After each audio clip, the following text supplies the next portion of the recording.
안녕하십니까, 하경민입니다. 오늘은 특집으로 인사를 드립니다. 오늘은 대학 능력에 대학 입학하는데 중요한 또 관문이 되는 수학 능력 시험이 있는 날이죠. 그동안의 노력의 결과가 어떻게 보면 빛을 발하는 날이다라고 볼 수가 있는데 대학 입시에 있어서도 전략을 잘 짜는 게 중요합니다. 그리고 또 우리 투자에 있어서도 전략을 잘 짜는 게 중요하고 평소에 공부를 해놔야 이 공부가 빛을 발하듯 또 투자의 수익률도 빛을 발하게 됩니다. 이에 따라서 오늘 특집에서는 2023년 마무리 전략 세워보면서 2024년을 미리 준비하는 시간 마련을 했습니다. 특별한 두 분 모셨습니다. 오늘 이 시간 신영증권의 김학균 리서치센터장 그리고 한화자산운용의 송재경 전무 모셨습니다. 어서 오세요. 네, 안녕하십니까. 네, 먼저 두 분과 함께 심도 깊은 이야기 나누기 전에 증권사에서는 또 어떻게 내년을 전망하고 있는지 정리를 해봤습니다. 누구는 달걀을 세우라 하고 누구는 마지막 기회라 하고 또 의외로 나쁘지 않을 것 같다고 전망하는 내년 증시. 내년을 약 50일 정도 앞둔 시점에서 전문가들은 엇갈린 전망을 내놓고 있는데요. 먼저 증권사들이 예측한 증시 패턴을 살펴보시죠. 크게 상고하저, N자 형태, 그리고 상저하고로 나누어 볼 수가 있는데요. 신한투자증권과 SK, IBK와 한국투자증권은 상고하저의 패턴을 전망했고요.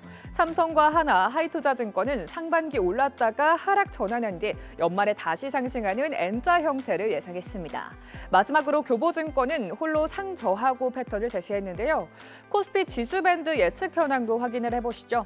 국내 증권사가 제시한 내년 코스피 예상 범위는 1,900에서 3,100선으로 가장 긍정적으로 제시한 곳은 BNK투자증권이었습니다. 한편 교보증권은 비교적으로 낮은 구간에서 지수가 움직일 거라고 밝혔는데요. 이 밖에 다른 증권사들은 대체로 2,200에서 2,800포인트 사이에서의 주가 변동을 예상했습니다. 이어서 내년 증시에 영향을 미칠 변수들 살펴보겠습니다. 우선 대부분의 증권사들이 고금리를 우려했습니다. 미국의 경기 둔화 우려와 대선에 대한 경계감이 증시에 부담을 가중할 것이라고 전망한 건데요. 한편 삼성증권은 수출과 기업 실적 정상화, 신한투자증권은 재고 순환 사이클과 반도체 업황 개선을 상승 변수로 주목하기도 했습니다. 이 밖에 다른 증권사들도 금리 인하 등 경기 둔화 가능성을 변수로 제시했습니다. 재정 정책을 통한 경기 회복을 기대했는데요. 이와 함께 IBK와 한국투자증권은 반도체 회복을 주목했고요. KB증권은 공급망 재편, 하나증권은 기업 수익성 개선을 소개했습니다. 또 미국 대선도 빠지지 않는 변수로 등장을 했고요. 한국투자증권이 배당 정책 변경안을 살핀 점도 특징적이었습니다. 이렇게 증권사별 내년 증시 전망 알아봤습니다. 네, 내년도 증시 전망 알아봤습니다. 지금 지수대 보자면은 2,100 중후반부터 2,800선까지 다양하고 그리고 패턴을 보자면은 상고하저에서 N자 형태, 상저하저까지, 하고까지 너무나 다양하기 때문에 사실 투자자 여러분들이 앞서서 살펴본 자료를 보면은 이거 어떻게 내년을 전망을 해야 할지 오히려 더 헛갈릴 수 있을 것 같거든요. 두 분의 의견 좀 들어보도록 하겠습니다. 먼저 코스피, 코스닥 지수 전망 어떻게 하고 계신지 전무님부터 도움 말씀 좀 주시면 좋을 것 같아요. 사실은 지금 보니까 네. 그 갈피를 잡기 어렵다. 그러니까요. 예, 소위 이제 안개 속 전망 뭐 이렇게 봐야 될 것 같은데요. 이렇게 된 원인을 돌이켜 보면 올 초, 작년 말 올 초로 돌아가 보면 될 것 같아요. 거의 뭐 10명 중에 9명이 상저하고를 다 예측을 맞아요. 했었습니다. 예. 상반기는 안 좋지만 하반기 좋을 거다. 근데 보기 좋게 다 틀렸죠, 사실은. 네. 상고 하저로 시장이 거꾸로 갔습니다, 네. 사실은. 역시 이제 시장은 결코 예측한 대로 가지 않는다는 한 예를 보여준 것 같고요. 그렇기 때문에 올해는 이제는 좀 뭐랄까 상대적으로는 소위 아까 봐주셨듯이 상당히 좀 다 다르게 지금 상당히 좀 분산이 돼 있다 봐야 될 것 같고 이게 좋게 말하면 이제는 좀 한 목소리가 아니기 때문에 어느 방향이든 갈 수 있는 거고 또 반대말로 말하면 잘 알 수 없다. 근데 좀 보시면 아시겠지만 아까 말씀드린 대로 최상단이 3,100대고 최하단이 1,900대입니다. 그러면 네. 현재 지수 기준으로 보면 상승률 예측 상승률이 거의 30%, 하락률이 마이너스 20%입니다. 다 합치면은 위아래로 하면 거의 50%가 변동이거든요. 어마어마한 변동성 아닌가요? 네. 결론은 그러니까 거기서 우리가 얻을 수 있는 거는 잘 모르겠지만 변동은 꽤 클 수 있겠다라는 거고요. 결국은 지금은 어느 한편으로 예측을 해서 방향을 잡고 가는 건 상당히 위험한 그러니까 그런 시점에 와 있기 때문에 연준이 잘한 말 있잖아요. 데이터 드리븐. 네. 우리도 마찬가지로 시장의 변수를 보고 거기에 맞추는 그러한 전략들을 짜는 것이 훨씬 현명한 그런 시점이지 않을까 이렇게 생각을 합니다. 네, 언제나 내년도에 뭐 증시 전망을 하기는 상당히 어려운 상황이죠. 하긴 뭐 다음 달 증시 전망을 하기도 어려운데 그래도 투자자 여러분들이 궁금하신 건 올해보다는 좀 나아질까 이런 여부 아니겠습니까? 센터장님께서는 어떻게 생각하세요? 근데 우리 시장이 네. 지난 한 10여 년 동안 증시의 진폭이 되게 줄어들었습니다. 네. 크게 보면 뭐 박스피이고요. 뭐 지난 10년 동안 보면 그 주가가 유의미하게 코스피가 많이 올랐던 게 2017년, 2020년 두 번밖에 없거든요. 네. 그럼 뭐 본질적으로 시장이 굉장히 죽게 움직이는 흐름이 크게 바뀔 것 같지는 않고요. 다만 올해보다는 조금 나아지지 않을까라는 이제 기대를 갖고 있는데요. 그것은 이제 그래도 반도체 쪽을 중심으로 해서 기업 이익 사이클이 올해보다 좀 좋아질 것 같고, 그리고 올해 또 한국 경제가 굉장히 좀 부진했었습니다. 올해 성장률 뭐 1% 초반 정도 하면 역대 5번째로 낮은 성장인데 네. 매크로 쪽도 조금 나아질 개연성은 있는 것 같습니다. 다만 지금 개선되는 강도가 뭐 주가를 확 들어올릴 정도로 그런 정도는 아니고 순환적인 사이클상 올해보다는 조금 뭐 낮지 않을까. 올해 종합주가지수 저점이 한 2,300원저리, 고점이 2,700원저리라 그러면 뭐 그거보다 조금 높아지는 흐름 아닐까. 그렇지만 크게 보면은 시장이 좀 갇혀 있는 박스권의 흐름에서 벗어나기는 좀 힘들지 않을까, 뭐 그런 의견을 갖고 있습니다. 네, 그렇군요. 박스권의 흐름에서 벗어나긴 어려울 것 같다라고 말씀해 주셨는데 가장 중요한 것이 또 아무래도 아직까지도 미국의 통화 정책의 움직임일 겁니다. 또 CPI가 예상보다 또 괜찮게 나오면서 이제는 금리 인하가 또 언제 시행이 될까 이 여부에 초점이 다시금 시장은 맞춰지는 것 같아요. 국채 금리도 많이 하락을 하기도 했고 이 부분에 대해서는 미국의 통화 정책 부분은 어떻게 예상하고 계세요? 일단은 시장에 네. 지금 전망하는 거 말씀 잘 주셨지만 화요일 날 나온 10월 달 미국 CPI가 예상과 달리 상당히 좀 개선되는, 즉 네. 하향 안정화되는 모습을 보이면서 주식시장도 환호하고 채권 금리 내려가면서 채권 시장도 환호하는 그런 이제 아주 좋은 모습을 연출을 했습니다. 그 이후에 말씀 주신 대로 원래는 올해 지금 시장에서 예측하는 연준의 추가 인상 가능성이 1월경에는 한 번 정도는 네. 예측을 했었는데 그것이 이제 시장에서 완전히 사라졌습니다. 그리고 앵커님께서 말씀 주신 대로 빠르면 내년 3월, 늦어도 내년 6월부터는 금리 인하가 있지 않겠느냐 기대들을 하고 있는데 네. 여기에서 중요한 거는 아까 우리나라가 뭐 1900에서 3100 하듯이 미국 글로벌 IB들이 내년도 말 연준의 기준금리 예측이 엄청나게 벌어져 있습니다. 골드만삭스 예를 들면 가장 공격적으로 보는 골드만삭스는 5.25고요, 상단을. 지금이랑 똑같네요. 그렇죠. 지금이 5.5 상단이니까 네. 한 번 정도 베이비 스텝 네, 낮추는 네. 정도. 그러니까 거의 그냥 유지 이렇게 보고 있는 거고요. 제일 낮은 게 UBS인데 2.75%입니다. 그건 너무 낮은 거 아니에요? 그러니까 예. 그러니까 말씀드리는데 거의 2배 차이가 나는 그러네요. 거죠. 예. 그러니까 지금 중간값이 4.5% 정도 되는데 그러면 대략 지금보다 한 100bp 네. 그러니까 결국은 한 4번 정도 베이비 스텝 인하를 예측을 하고 있는데 결론부터 말씀드리면 지금 사실은 미국의 잘 나간다는 글로벌 IB들도 연준이 앞으로 어떻게 할지 잘 알 수 없다고 사실은 그거보다는 그 앞에 앞서서 왜 이렇게 차이가 나느냐 가장 큰 건 골드만삭스는 뭘 예측하고 있냐면 네. 미국의 경기는 여전히 강할 거다. 그렇기 때문에 금리를 낮출 수가 없다. 왜냐하면 인플레이션이 지속적으로 유지가 될 거니까. 네. 반면에 UBS는 상반기에 경기 침체 온다. 경기 침체가 오다 보니까 연준이 대응하려고 금리를 빠르게 내릴 수밖에 없을 거다. 사실은 결국 대시나리오는 내년에 경기 경로에 의해서 네. 움직이는 거고 현재 상황에서는 연준 입장에서도 계속 말하는 것이 나는 숫자 나오는 거 보고 대응할 거야. 그렇죠. 이런 대답을 하고 있지 않습니까? 네. 그래서 그렇게 놓고 본다면 현재 섣불리 연준이 내년에 금리를 지속적으로 인하할 거냐라기보다는 오히려 경기가 어떻게 될 거냐, 실업률이 어떻게 될 거냐, 인플레이션이 어떻게 될 거냐에 여전히 좀 집중하실 필요가 있지 않을까 이렇게 말씀을 드립니다. 네, 그렇군요. 이러한 부분이 경제 지표라든지 여러 가지 상황을 보면서 또 유동적으로 변화를 하고 있는 것이기 때문에 우리가 지금 예상하고 하기는 상당히 어려운 국면이 없지 않아 있는데 CME 페드와치를 보자면 물론 이 부분도 계속해서 변화를 합니다. 지금 5.25%에서 5.50%인 지금의 금리가 5.00%에서 5.25% 그러니까 25bp 내려가는 것이 더 유망하다라고 예상되는 시기가 5월 FOMC입니다. 이때는 25bp 인하가 지금 46.9%로 더 높게 나오고 있거든요. 이에 따라서 국채 금리도 계속해서 장기채를 중심으로 좀 하락을 이어갈까요? 국채 금리 쪽은 좀 하향 안정화를 우리가 기대를 해봐도 되는 건가요? 저는 이제 내년의 예. 변수가 일단 연준이 금리를 올리지 않을 거다라고 하는 공감대는 있거든요. 네. 7월에 금리 인상이 끝났다는 공감대가 있는데, 근데 일단은 조금 이상한 것은 네. 작년부터 거의 제로금리에서 금리를 상단 5.5%까지 올렸는데 미국 경제가 너무 좋습니다. 그러니까 세상에 공짜는 없거든요. 네. 결국은 뭐 파월 의장이 늘 말하는 것처럼 경제가 어느 정도 둔화가 돼야 네. 인플레이션도 잡히는 건데 미국 경제가 너무 좋거든요. 물론 이제 이렇게 생각할 수도 있죠. 아니 뭐 금리 올려도 경제가 좋으면 그걸로 좋은 거 아니냐 생각할 수 있지만 그게 아닌 것이 네.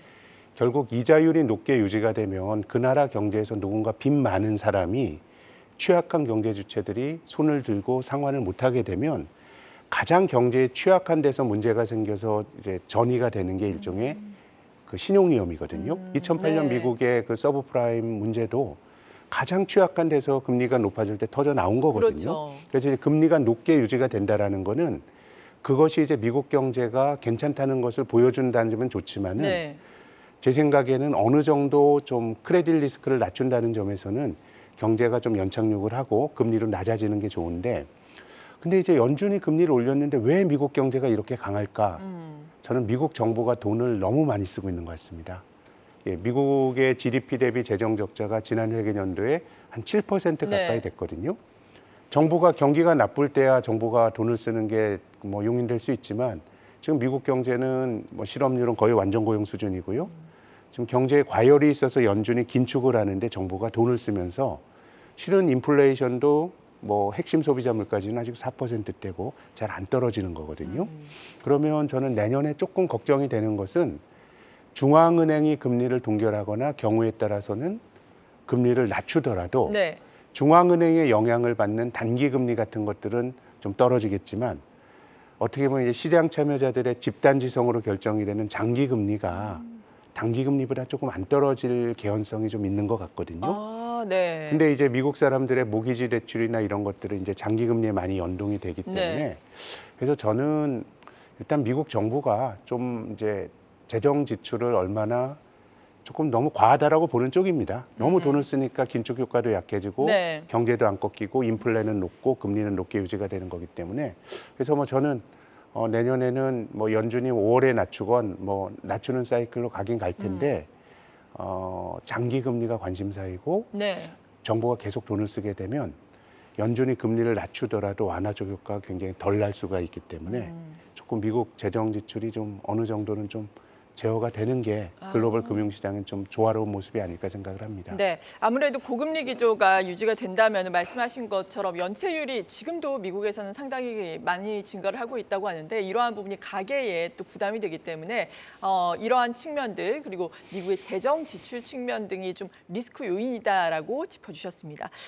전무님께서는 내년 미국 경기에 대해서 어떻게 전망하고 계세요?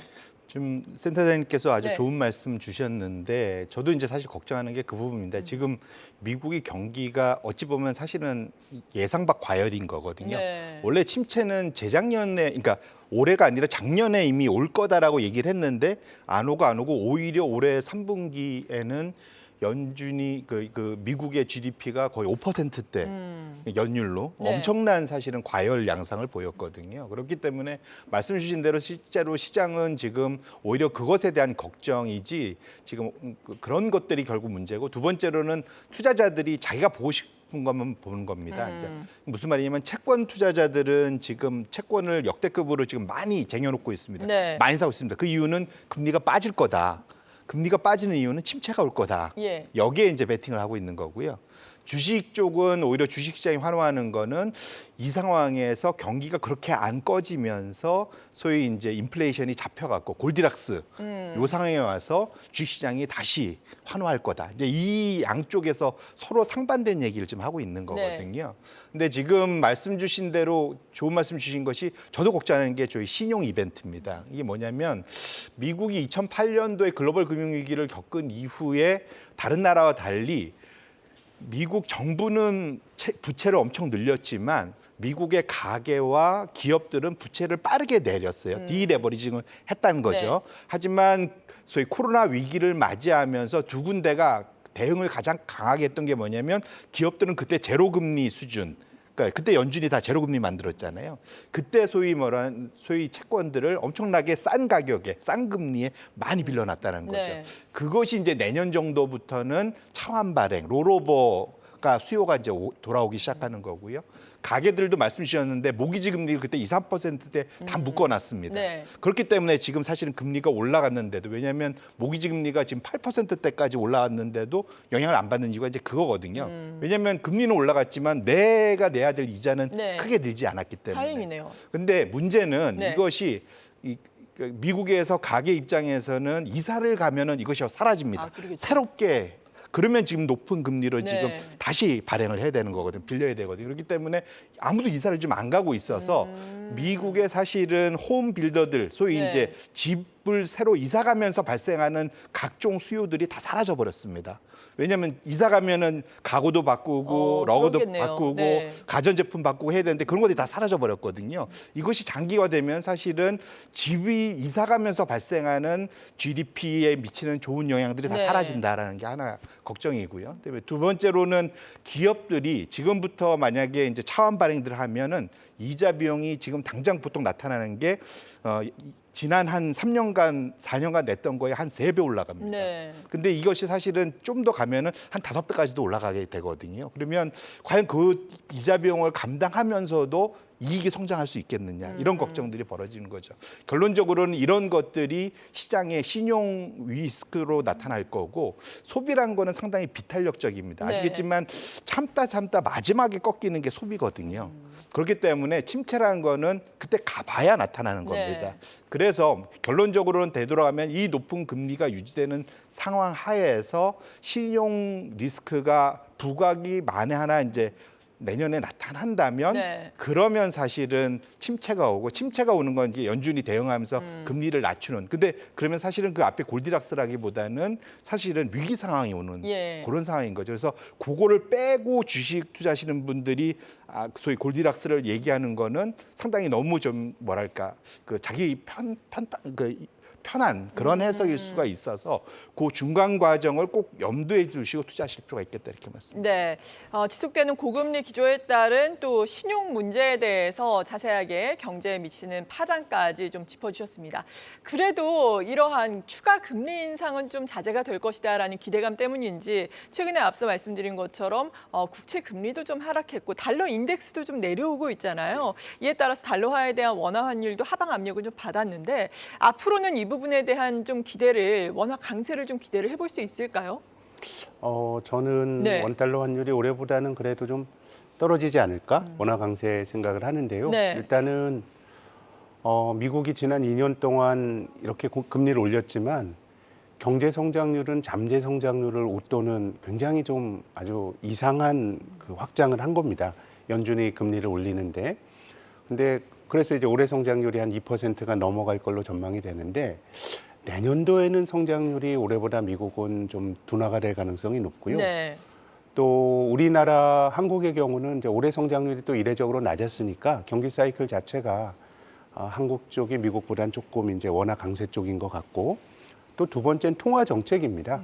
실은 뭐 한국과 미국의 금리 차 이런 것도 중요하지만 근데 한국 원화와 미국 달러의 신용도가 같지 않아요. 네. 너무 뭐 비할 것은 없고요. 그냥 달러가 기축 통화니까 달러 외 통화와 달러의 신용도는 같지 않거든요. 그러면 예를 들어서 뭐 모잠비크 중앙은행이 금리를 올리는 게 한국 원화와 모잠비크 통화에 영향을 주지 않아요. 아, 그러겠죠. 네. 그렇기 때문에 기본적으로 이제 그 달러 가치라고 하는 거는 우리 한국은행이 어떻게 대응하느냐도 중요하지만 연준의 금리를 그 기준금리 어떻게 가져가냐 굉장히 중요한데 네. 내년도는 어쨌든 뭐 정도의 차이는 있겠지만은 그것이 뭐 전무님 말씀하신 것처럼 경기가 나빠져서 금리를 내리는 게 됐건 실은 근데 경기가 아주 나빠져서 금리를 내리게 되면 의외로 달러는 더 강해질 수 있어요. 세상이 어수선해지니까. 네. 다만 이제 그런 시나리오를 좀 그 약간 이제 좀 이상 케이스로 본다 그러면 어쨌든 뭐 내년도에 미국이 금리를 적게는 한 번 뭐 이렇게 뭐 낮출 가능성이 있으니까 네. 전체적으로 원화는 좀 강해질 것 같고 다만 코로나 이전의 원달러 환율은 저점이 한 1,080원, 고점이 한 1,230원에서 움직였거든요. 근데 이제 지금은 고점이 제 생각에는 뭐 한 1,350원, 저점은 예. 한 1,200원. 이건 이제 뭐 코로나 이후로 미국 경제가 너무 강해지고 전 세계 투자를 다 빨아들이고 이런 역할이 있기 때문에 내년엔 약해지겠지만 우리에게 익숙한 원달러 환율 밴드보다는 조금 높은 데서 움직이지 않을까 이렇게 봅니다. 네, 혹시 간략하게 엔화의 최근 약세에 따른 우리 원화에 미치는 영향에 대해서는 어떻게 생각하세요? 근데 뭐 엔화는 워낙에 뭐 따로 움직이는 그런 통화가 됐고요. 역시 저는 엔화 역시도 미국의 통화 정책에 따라서 좌우가 될 것 같고 지금 뭐 일본이 엔 약세를 유도하면서 도요타 자동차나 수출 이런 건 되게 좋은데 네. 뭐 일본 국민들이 너무 힘들어하는 것 같아요. 뭐 해외여행 가기도 어려워지고 그래서 지금 뭐 기시다 그 총리의 지지율이 떨어지는 이유 중에 하나가 저는 인플레이션도 있다고 생각이 되거든요. 네. 또 중앙은행이 일본 국민들을 너무 착취하는 겁니다. 미국에 투자하면 이자 5% 주는데 금리를 통제해가지고 1% 낮은 이자를 주고 환도 망가지기 때문에 제 생각에는 150엔 이상에서 엔화가 네. 뭐 미국의 통화 정책이나 일본의 이해관계나 이런 걸 보면 더 약해지기보다는 그래도 엔달러 환율도 저는 좀 내년에는 지금보다는 낮아질 걸로 봅니다. 네, 그렇군요. 일본 뭐 정책 당국도 방어를 하려고 노력은 하고 있는데 아무튼 일본 엔화에 대해서도 도움 말씀을 주셨습니다. 그리고 방금 나온 소식에 따르면은 미중 정상회담이 지금 마무리가 됐다라고 합니다. 솔직하고 뭐 건설적으로 논의가 이루어졌다라는 원론적인 이야기 지금 언론을 통해서 나오고 있는데 미국과 중국 간의 양자의 현안 그리고 우크라이나라든지 이스라엘 등 지정학적 리스크 등에 대한 논의를 했다라고 정도까지만 지금은 이야기가 나오고 있는 상황인데 지정학적 리스크라든지 우리나라에서도 또 총선이 있고 미국에서는 또 대선도 내년에 있지 않습니까? 이러한 부분이 증시에 미치는 영향은 전반적으로 어떻게 보세요? 통상적으로 뭐 미국 케이스이긴 하지만 대선이 있던 해는 시장이 그렇게 썩 좋지는 않습니다.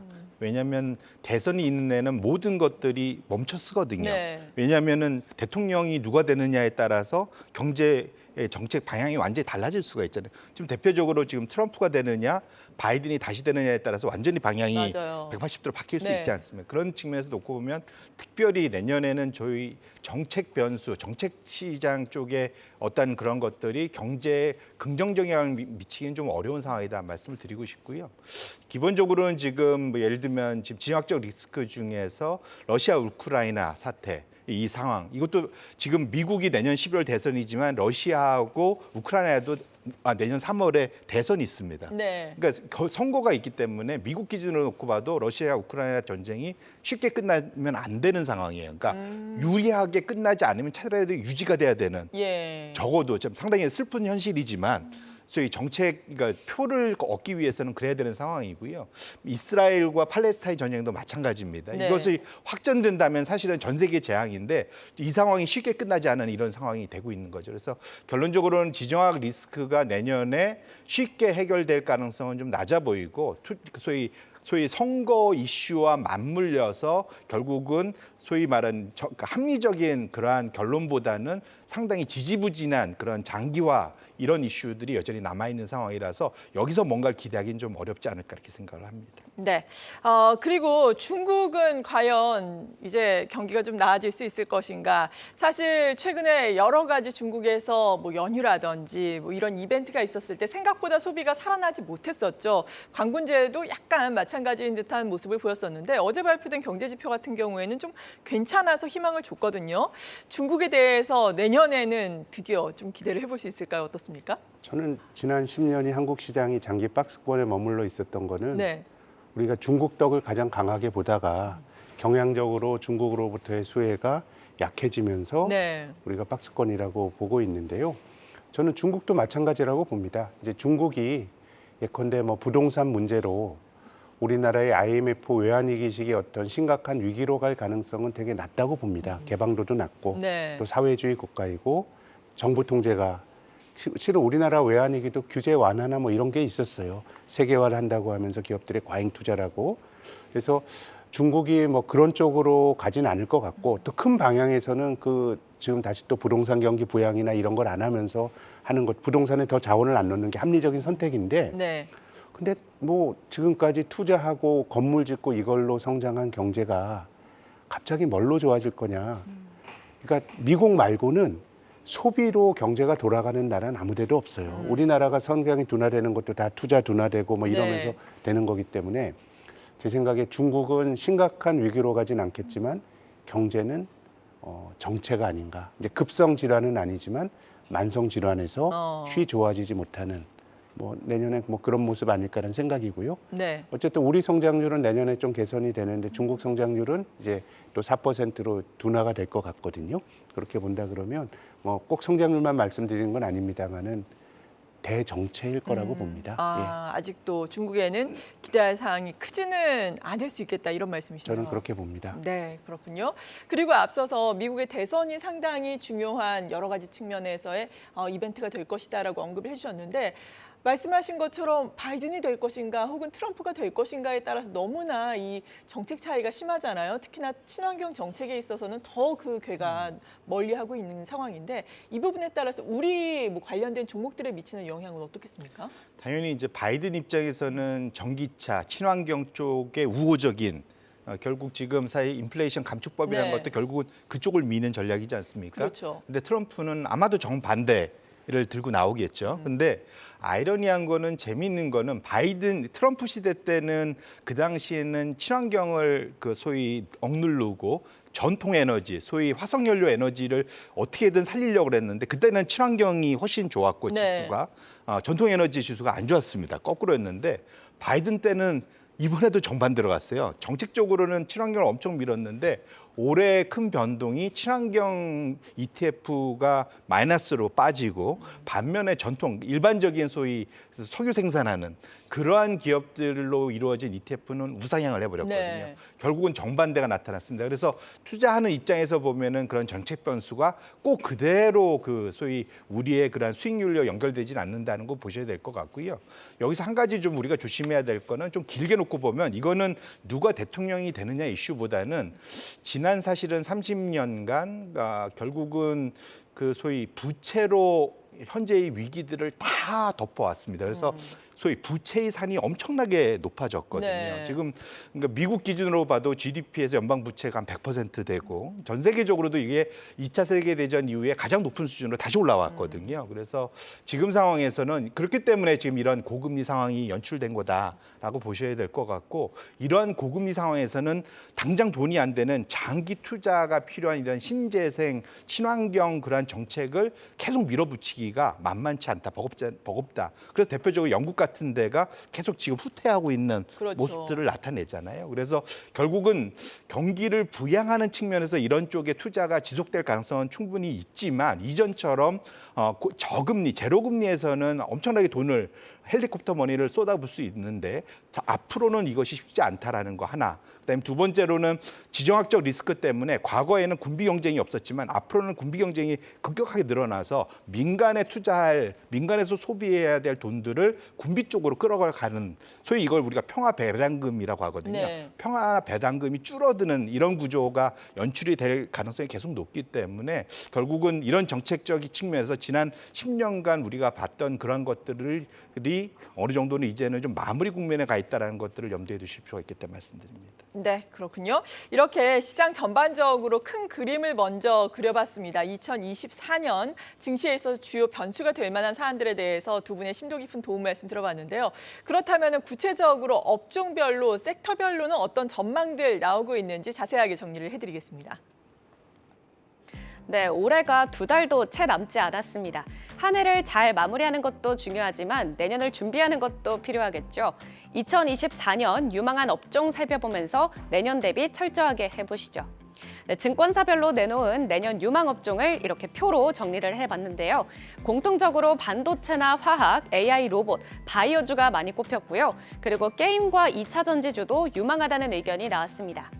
가장 많이 제시된 건 역시나 반도체였는데요. 현재 시장의 관심은 AI 시대의 수혜주인 HBM에 쏠려 있습니다. 보시는 것처럼 글로벌 HBM 시장 규모는 더욱더 확대될 것으로 전망되고요.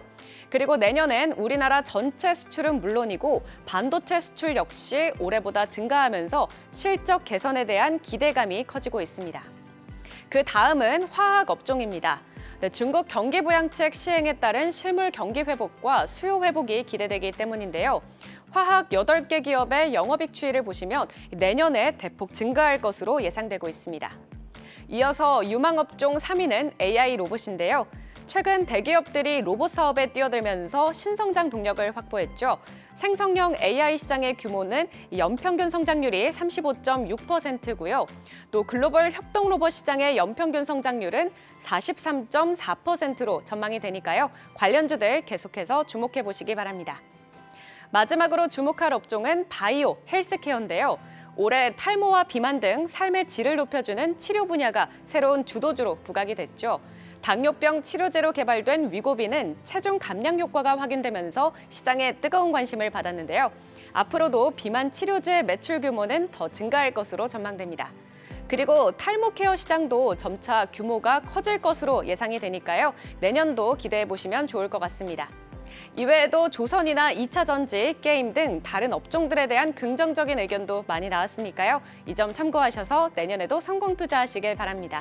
지금까지 내년 유망 업종 살펴봤습니다. 네, 이렇게 증권사에서 전망하고 있는 내년도 유망 업종들 살펴봤는데 두 분께서는 어떻게 생각하고 계신지 내년도에 어떤 종목군을 봐야 한다라고 생각을 하세요?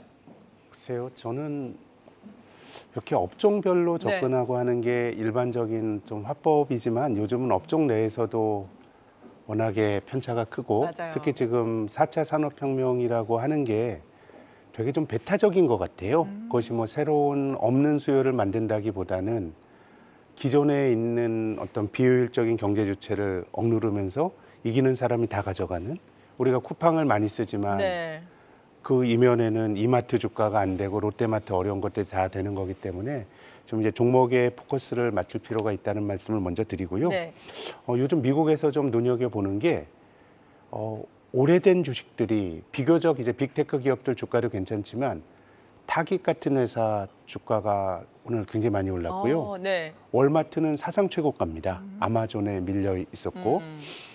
그래서 이제 그 선도하는 기술 기업들이 뭔가 이제 나가는 사이에 후발에 있는 기업들도 뭔가 좀 대안을 만들든가, 보다 중요하게는 조금 소소한 재고 사이클. 네. 경기가 아주 안 좋아서 이제 뭐 재고가 많아서 재고를 줄이면서 어려웠었는데, 그래서 저는 내년도에는 뭐 의류 같은 경우가 전체적으로 수요가 막 는다기보다는 재고 사이클이 좋아지고 밸류에이션도 좀 낮으니까 뭐 그런 쪽이 좀 좋아 보이고요. 네. 제약 바이오 같은 경우도 최근 한 3년 정도, 이건 뭐 전 바이오보단 제약 쪽에 포커스를 맞추고 싶은데요.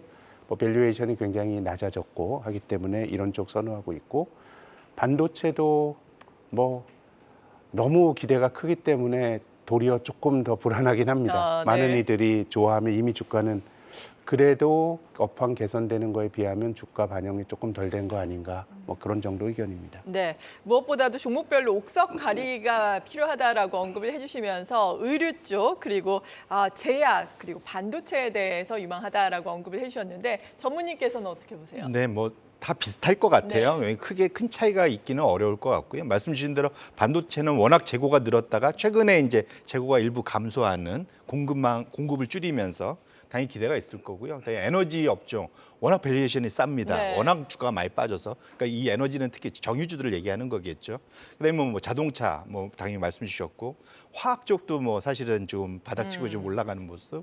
그다음에 중국 소비 관련주, 아까 의류 말씀하셨는데 결국은 이것이 다 화장품이나 패션 같은 게 중국 소비를 어느 정도 부양하지 않겠냐라는 건 기대감 때문에 나오는 얘기인 것 같습니다. 그리고 마지막으로는 유틸리티 대표적으로 한전이겠죠. 네. 이제 전기요금을 언제까지 억누르겠습니까? 그래서 그렇죠. 금리를 이제 전기요금 인상하면은 상대적으로 이제 경기 둔화됐을 때 유틸리티가 일부 곽강을 받지 않겠냐 이제 이런 기대감들이 아까 나왔던 데 컨센서스였습니다. 다만 이제 제가 드리고 싶은 말씀은 여기에 대전제는 여전히 금리인 것 같습니다. 그러니까 왜냐하면 사실은 특히 내구재 대표적으로 이제 자동차 같은 케이스겠죠. 네. 자동차 살 때 누가 현금 팍 내고 한 방에 다 사는 그런 분은 거의 없으시잖아요. 없죠. 예. 이게 근데 지금 소위 아마 가보셔서 캐피탈사로부터 돈을 대출받아 갖고 지금 자동차 사면 금리가 만만치 않으시고 그럴 것 미국도 같아요. 마찬가지고 계속 네. 또 올라가고 있거든요. 이런 것들이 결국은 고금리가 앨런 머스크가 사실은 최근 들에 우리 차 안 팔리는 이유 중 하나가 고금리라고 막 투덜투덜 되지 않습니까? 네.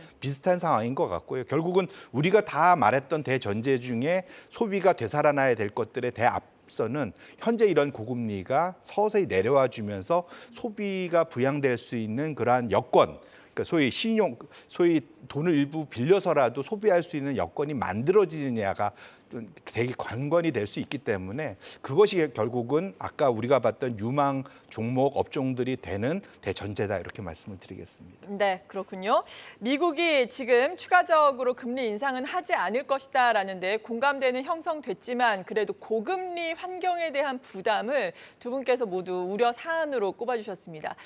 이러한 부분들 우리가 내년에도 눈여겨봐야 되겠고 내년 우리 증시는 올해보다는 나을 수 있겠지만 박스권을 큰 폭으로 상향 돌파하지는 못할 것이다라고 말씀하신 가운데 지정학적 리스크, 정치적 이벤트도 중요한 변수로 꼽아주셨습니다.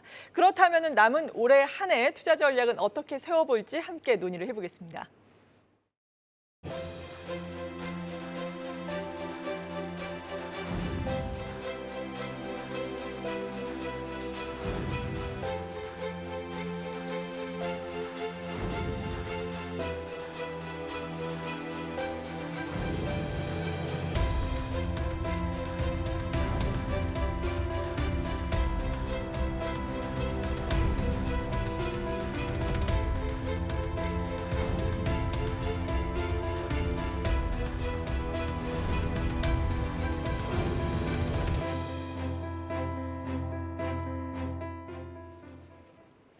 네, 그렇다면은 올해 남은 전략은 어떻게 세워봐야 할지 어떤 생각이세요? 어떤 점들을 봐야 될까요? 뭐 달력이 뭐 바뀔 뿐인데 네. 뭐 연말 전략 이런 것들이 따로 있을 것 같지는 않고요. 네. 다만 이제 우리가 한 해를 보고 이런저런 이야기를 많이 했지만 일반적으로 주가를 맞추는 건 되게 힘든 일이고 맞아요. 또 뭐 그때 주가가 또 장기적으로 늘 뭐 합리성을 투영하고 있는 것도 아니라고 봐요. 어떻게 보면 올라갈 때는 좀 어떤 과잉 낙관이 있고 떨어진 네. 과잉 비관이 있는 게 주가이기 때문에 그래서 전 뭐 어떤 섹터를 보시라 뭐 이런 말씀보다는 일단 뭐 대부분의 투자자들은 자기가 들고 있는 종목이 있으실 거 아니에요? 그렇죠. 그래서 주가를 보기보다는 내 종목을 좀 잘 봐야 되는데 보통 이제 고금리가 지속이 됐을 때 금리를 못 이기고 탈이 나는 거는 중앙은행이 금리 인상이 멈춰진 다음에 탈이 나는 경우가 많습니다. 금리를 안 낮추더라도 높은 금리 유지가 되다 보면 계속해서 가중되는 그 부담이 있는 거거든요. 네. 그래서 뭐 특히 개인 투자가분들은 주식 들고 계시면 적어도 내년 상반기 정도까지는 재무 안정성이나 뭐 이런 것들을 보시면서 네. 뭐 어쨌든 뭐 우리가 주식에 물려 있더라도 버텨야 또 기회가 있는 거니까요. 그래서 이제 내년 앞쪽에 뭐 확률은 낮더라도 한번 터질 때 데미지를 입는 포지션을 잡으면 안 되니까 뭐 지금 뭐 이자율도 높아지고 있기 때문에 재무 안정성이 이렇게 좀 위협이 되는 기업은 좀 멀쩡한 기업으로 바꾸고 뭐 그런 조언 정도를 드리고 싶습니다. 네, 재무 안정성 이야기를 하시니까 갑자기 또 미국 재무부에 네. 어제 그 셧다운에 대한 우려가 네. 또 사라졌잖아요. 네. 이 부분은 지금 이제 아예 불확실성이 해소됐다라고 봐도 되는 뭐 건가요? 이 건은 그런데요. 네. 근데 어쨌든 뭐 미국 정부가 계속 돈을 쓰면서 이게 대선으로 갈수록 또 공화당은 또 그런 걸 바라고 있지 않기 때문에 뭔가 미국 재정과 관련해서는 저는 내년도에 계속 좀 불안이 남아 있고 또 전쟁이 지속이 되면 네. 원건 원치 않건 미국 정부가 또 지원을 해줘야 되는 거기 때문에 어쨌든 내년에 미국 재정은 조금 좋은 쪽보다는 안 좋은 쪽으로 풀렸을 때 그 어떤 계기가 될 수 있다는 점에서 눈여겨봐야 될 것 같습니다. 네, 그렇군요. 임시 예산안은 타결이 됐지만 여전히 재정 리스크를 눈여겨봐야 한다라는 언급이셨고 산타랠리 과연 올 수 있을까요? 원래 계절적으로는 산타랠리가 딱 생겨야 되는 그렇죠. 보통 네. 그 상황이다 말씀드리고 싶고 실제로 11월에는 10월 바닥치고 어느 정도 그 기대감을 많이 높였다고 봅니다. 네. 근데 또 이게 너무 단기 급등을 하다 보니까 과매수 또 신호들도 기술적으로는 벌써 나오고 있어요. 그래서 연말로 갈수록 결국은 지금 산타레일을 추가적으로 강하게 볼 수 있겠느냐에 대해서는 저는 개인적으로는 이게 좀 가능성이 오히려 너무 단기 빨리 올라서 네. 미국 기준으로 봅니다. 어쨌든 좀 걱정스러운 상황이 있고요. 그다음에 사실은 이제 지금 4분기에 대해서 결국은 기업들이 소위 지금 자신감들이 떨어지고 있어요. 네, 이게 무슨 말이냐면 지금 미국의 케이스긴 하지만 네. 지금 이익에 그러니까 그쪽엔 S&P 500개 기업 중에 절반 이상이 다음 분기에 매출이나 그 주당 순이익 그 소위 예측치를 제시를 합니다. 이익 지침이라고 하죠. 이익 네. 가이던스. 근데 그것이 네거티브 리비전이라고 하죠. 하향 조정되는 비율이 빠르게 지금 증가하고 있거든요. 그 얘기는 소위 매그니피션트 세븐이라 하는 상위 대형주 7개 정도를 제외하면 심지어는 애플도 뭐 정체 얘기를 하고 있으니까 전반적으로는 지금 이게 그러한 우상향, 그러니까 전년 동기 대비는 우상향은 맞지만 그 강도가 점점 약해지고 있는 것만은 분명한 것 같아요.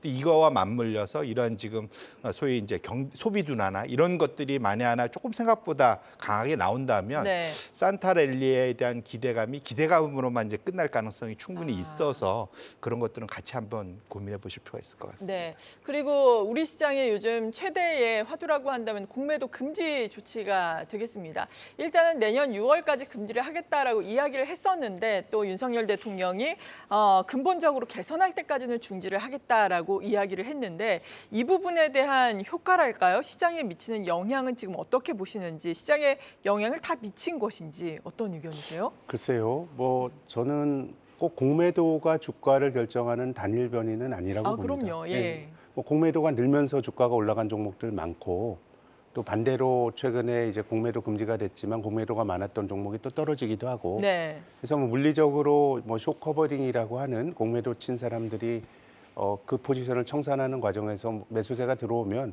뭐 단기적으로는 주가의 플러스 요인이 되겠지만 저는 뭐 장기적으로는 글쎄요, 이 요인은 기본적으로 좀 중립이라고 저는 생각을 합니다. 네. 여기에 대해서 전무님께서는 어떻게 생각하고 계신지 궁금합니다. 결국 저는 뭐랄까 이제 네. 닭 잡아야 되는데 술 잡는 칼을 들고 나온 격이다. 예. 네. 전면 금지 이거는 상당히 좀 사실 너무 과도하기보다 과격한 네. 조치지 않을까. 왜냐하면 그 말한 대로 불법 공매도를 잡는 게 목표지 공매도 자체를 없애고 싶은 거는 아니잖아요. 그럼요. 그러니까 공매도가 주는 분명한 순기능이 있기 때문에 오히려 이 공매도 이게 만약에 6월까지 가면서 오히려 그 대주주가 많이 지분을 갖고 있고 거래량이 적은 종목들은 오히려 다시 버블을 일으킬 수 있는 좀 심하게 얘기하면 작전을 할 수 있는 빌미를 제공해 줄 수도 있는 상황이거든요. 네. 거꾸로. 그래서 사실은 좀 조심할 필요가 있겠다 말씀을 드리고 사실은 소위 우리가 글로벌 투자자들을 유치하고 싶어 해서 매번 우리가 외국인들이 어떻게 되는지 맨날 보고 있지 않습니까? 네. 외국인들 입장에서는 이게 황당한 상황인 거거든요. 그래서 그렇게 놓고 본다면 사실은 공매도 전면 금지가 뭐 나름대로의 다들 뭐 이유는 있겠지만 길게 보면 소탐대실 확률이 커서 저는 소위 말하는 불법 공매도를 소위 핀셋 조정하는 것이 좀 더 합리적이지 않을까 이렇게 생각을 합니다. 네, 공매도와 관련해서 이야기를 들어봤고 아무래도 우리 시장에 외국인이 좀 적극적으로 순매수를 해야 또 지수가 오를 수 있을 텐데 최근에는 약간 순매수를 하는 양상을 보였어요. 이 며칠 사이에. 네.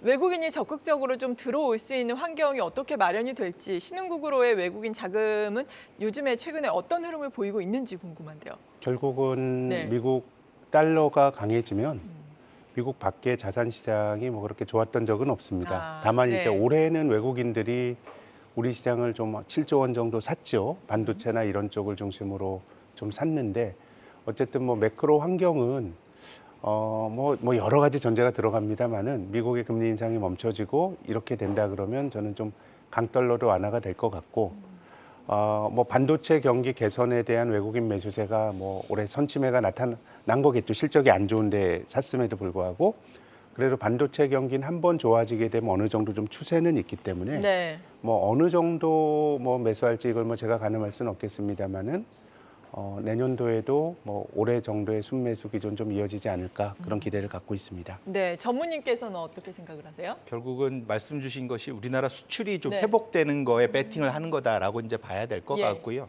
이거는 여전히 이제 같이 중국과 연동이 좀 되어 있는 거라고 보고 있습니다. 그래서 사실은 중국의 경기 회복, 그것이 우리나라의 수출 증가 이렇게 연결된다면 외국인들이 당연히 관심을 가질 만하고 그러한 것에 장기 투자자들이 초기에 반도체 기업들의 일부 먼저 들어왔다 볼 수 있을 것 같고요.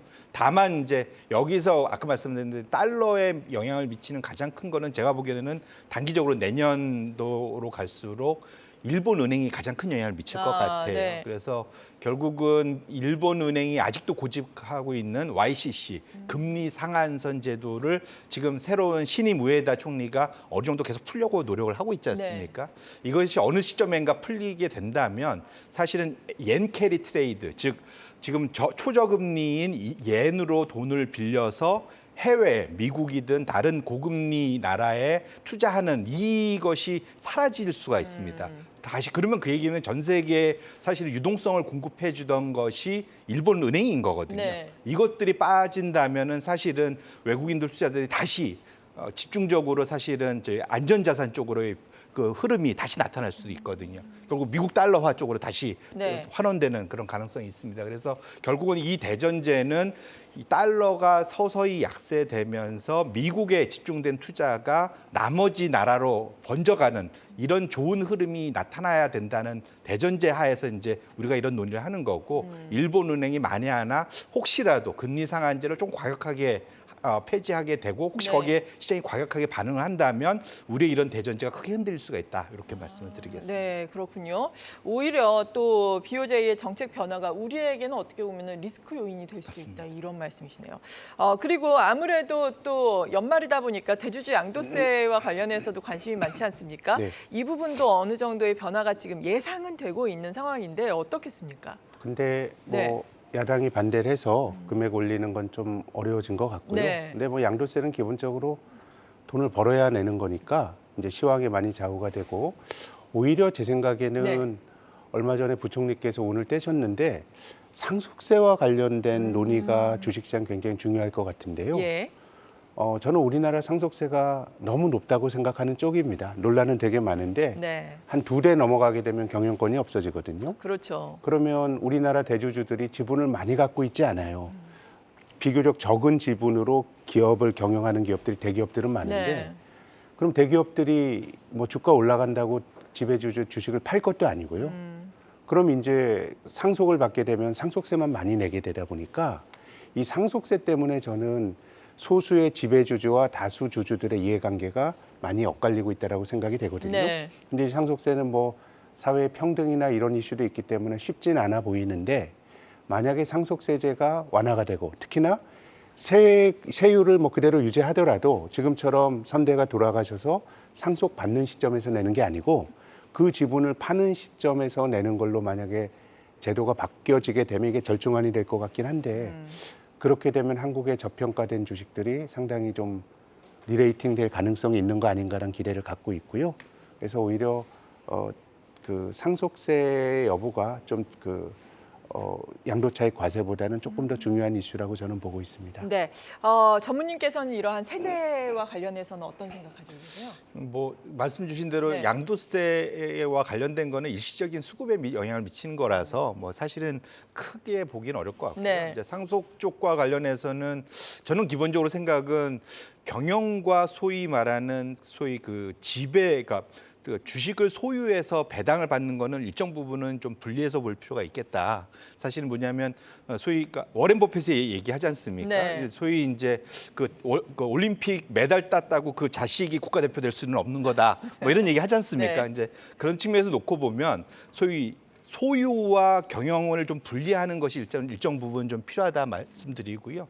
그 측면에서 상속과 관련해서는 지금 이미 신탁제도라는 것들이 도입이 되면서 신탁을 해서 그것에 대한 배당권을 가져가는 쪽으로 상속을 일정 부분 해결할 수 있을 것 같아요. 그래서 그런 식으로 결국 조금 더 선진적인 그런 도입을 한다면 어느 정도 말씀하신 둘 다 해결할 수 있는 그런 제도가 나올 수 있지 않을까 생각을 합니다. 네, 긍정적인 측면에서의 제도의 개선을 기대를 해보겠습니다. 마지막으로 그렇다면 어떤 전략이 필요한지 마지막으로 어떤 말씀 시청자 여러분들께 해주고 싶으세요? 이제 10년 박스권에 있었는데 네. 이게 본질적으로 바뀔 것 같지는 않고요. 뭐 정강후약, 뭐 상저하고 이런 거보다는 좀 쌀 때 사고 좀 비싸졌을 때 좀 경계하고 뭐 이런 태도를 가져야 되지 않을까라는 조언을 드리고 싶습니다. 네, 전무님. 잘 모를 때는 네. 속도를 줄이시고 조심 운전해야 된다 이렇게 말씀드리겠습니다. 네, 좋은 말씀으로 마무리를 해주셨습니다. 오늘 이렇게 나머지 또 2023년 전망을 해보고 전략을 세워보면서 2024년의 주요 변수들까지 알아보는 큰 그림을 그려보는 시간 특집으로 마련을 했습니다. 오늘 이 시간 함께해 주신 분은 한화자산운용의 손재경 전무 그리고 신영증권의 김학균 리서치센터장이었습니다. 함께해 주신 두 분 고맙습니다.